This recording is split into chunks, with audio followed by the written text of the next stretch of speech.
Interesting. When Russell Wilson signed that big deal in Seattle, Jimmy, immediately John Snyder and Pete Carroll, they started accumulating draft picks. They knew we got to get a lot of players here that don't make a lot of money. When Aaron signed his deal, Green Bay started moving picks. If you ran the Cowboys today and the Jones family said we just paid Dak $40 million on average 3 of the last 4 years, would you look at your number 10 pick and start making deals and try to get more picks? You got to get some players cheap somehow, because, they've got half a dozen players that are eating up a lot of the cap. And, so you've got to offset that with some players that are inexpensive. And the way you get inexpensive players is you got to draft well. You got to hit on your draft picks. I think it's going to be critical for them to draft well if they're going to compete. Now, I think they can win the NFC East because you look at the East right now, really the only other quarterback that's proven, and he's not exactly proven, would be Jones with the Giants. Philadelphia's a mess right now. Washington, who knows? They have, no quarterback situation right now. And so Dallas can win the NFC East, but I don't know if they can go further than that. Yeah. It's I said last year, Cleveland had so much of their money on offense that their defense wasn't very good. Dallas has a lot of money on the offensive side of the ball. Zach Martin, Tyron Smith, Dak, Zeke, Amari. I feel like Dallas now has to really, in the next couple of drafts, Jimmy, they got to go heavy on defense. I mean, if you were told, here's what I'm paying my quarterback, would you go to your scouting department and say, we're going defense the next couple of drafts? Well, you say go defense, but, if Dak's going to have success, they've got to shore up that offensive line. They can't count on Tyron Smith and Zach Martin and all those guys being healthy because they weren't healthy this year. They've got the receivers. They got as good a receiving core as there is in the league. But you don't know, is Ezekiel, is he going to be able to be successful with no offensive line? So I think they got to get him a couple of offensive linemen as well, just to ensure that what happened last year won't happen this year. But you're right. Other than that, you got to find some defensive players, and you got to hit on them in the draft. When you were with Jerry Jones, was he as free spending? It seems to me as he's aged, he kind of got rolled in this. I mean, Dak got everything he wanted. Go back to your years with him. Was he as free spending then? Colin, we had our first Super Bowl, we had the lowest paid team in the entire league. Wow. Lowest paid team in the entire NFL.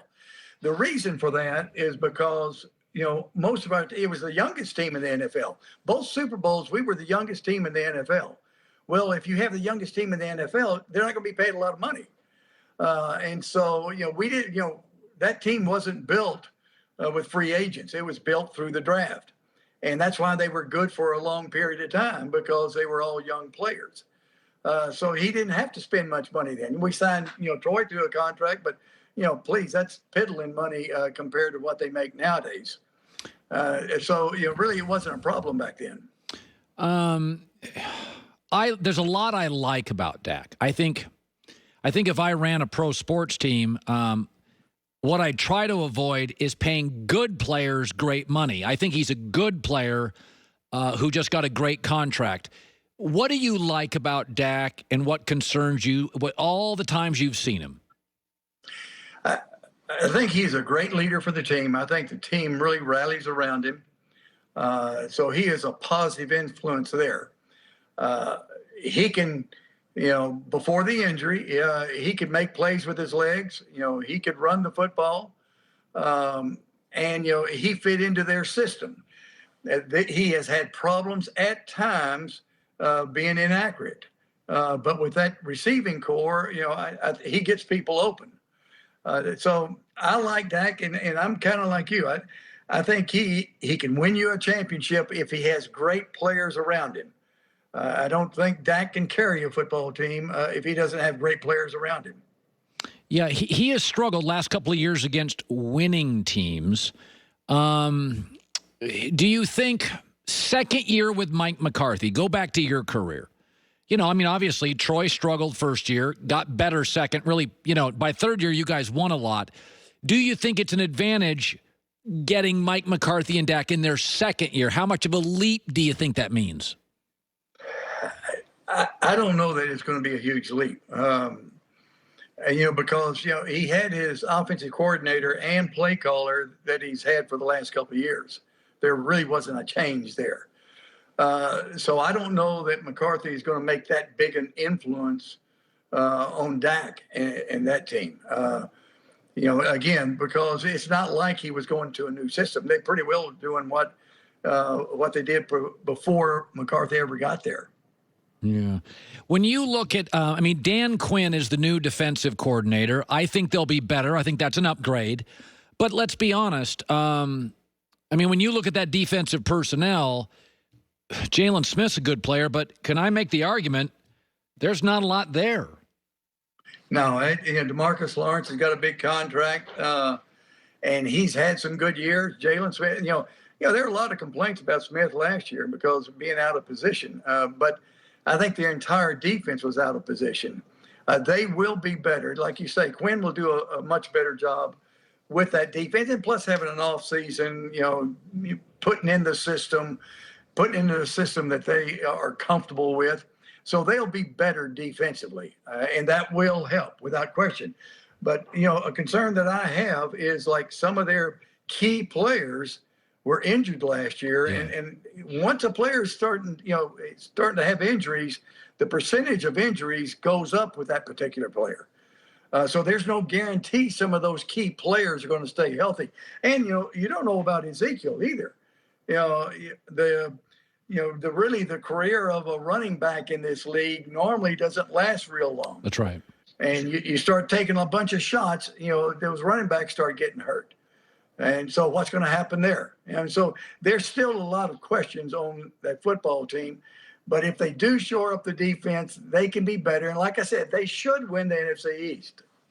Why do you think it took so long? I looked at the deal, and Dak got pretty much everything he wanted. I mean, they could have signed that a year ago. Why do you think they waited? I think because they've got the same feeling that we've got is he's a very good player, but he's surrounded a couple of years ago, surrounded by some great players. That's when the offensive line was healthy. They had the receivers. Ezekiel had, his best year. And, he struggled when some of those players got hurt. So, they're looking at him. They say, hey, he is a very good player. He's a great leader. He can win a championship as long as we have great players around him. But is he great? They paid him great money, though. Yeah. Who was the first player? Because you really built the Cowboys up. They weren't squat before you got there.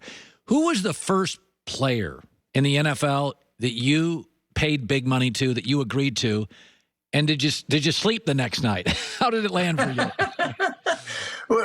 Well, you say they weren't squat. Yeah, they were squat. But they did have 3 straight losing seasons, and they were 3-13 before we got there. The first big contract we did, was with Troy. And like I said, his money, in his career, I think what he made $55 million or so. Well, Zach's already made that. Yeah. Or Dak has, and so he was the first big contract. But, because you don't win this league if you don't have a quarterback. And I think that was the problem that Jerry had. He was a little bit between a rock and a hard place. Yeah. He knew that there's no way you're going to win unless you have a quality quarterback, hopefully a franchise quarterback. And so, it was either, not have a franchise quarterback and have no chance, or pay Dak what he wanted. Yeah. I will say, like, you knew when you paid Troy, and I feel this way with Dak, they're adults. You don't have to worry about them getting squirrely. Like, the one thing I'll say about Dak is he's a grown-up. I mean, I know tomorrow he's the first guy in the facility. A quality person all the way. Yeah. Boy, it's just interesting. Jerry likes his deals, but he paid you pretty well. He paid you pretty well, didn't he? Oh, please. Are you kidding me? He didn't pay you well? I actually, this is crazy. People don't understand this. This is crazy. When I went to the Cowboys, Jerry said, well, hey, I'm going to give you a long-term contract. I'm going to give you a contract. He said, how much should we pay you? I said, just pay me what I made at Miami. I said, eventually I'll get my money. But I actually took the same money that I was making at University of Miami my first year. And he said, well, I'm going to give you a 10-year contract. Well, I said, well, you don't have to give me a 10-year contract. I'll be fine. But he gave me a 10-year contract. Now, after, the second year, when it's, we showed progress and it looked like we were going to win a bunch of games, we redid the contract. We redid it 3 or 4 times, redid it all the way until I left. We worked out the deal, and he paid me some money, but hey, please, I was maybe a couple of $1 million. All right. Well, you're out in the Keys. You had to do pretty well with that thing. Maybe it's Fox. Hey, Colin, I have made more money in the stock market than I ever made coaching. Really, what has allowed me to come to the Keys and do what I'm doing, it's because of the stock market, not because of coaching. It is funny to look at those coaching salaries. They're big now, but you go back. My wife Rhonda asked me the other day, says, how much are these coaches making? And I said, what some of them are making. She said, I knew you should have stayed in coaching. That's funny. The legend, Hall of Famer Jimmy Johnson. Great seeing you, Coach. Thanks so much. You're a busy guy. Appreciate it. All right, Colin. Talk to you. All right. Take care.